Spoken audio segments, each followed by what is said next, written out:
Bom dia, meu povo. Tô aqui no sítio dos meus pais, sítio Vaze Limpa. Vou mostrar pra vocês como é as coisas daqui do sítio Vaze Limpa.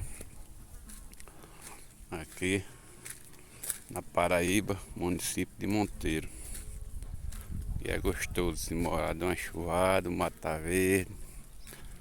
Aí eu tô fazendo um vídeo pra mostrar pra minha turma.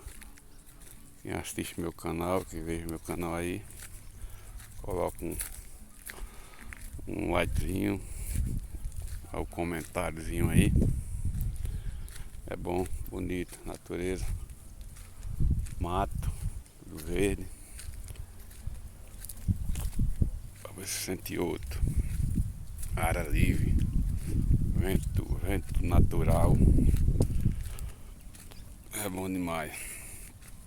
Então, meu povo, para vocês continuar olhando nessas coisas, não esqueça não de digitar o canalzinho não.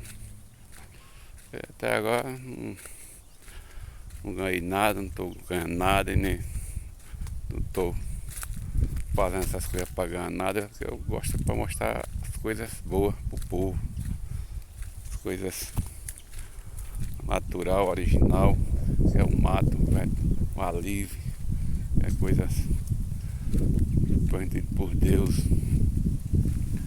não é ar de ventilador, ar de ar-condicionado, ar livre, natural de nosso Pai poderoso que Ele manda para nós.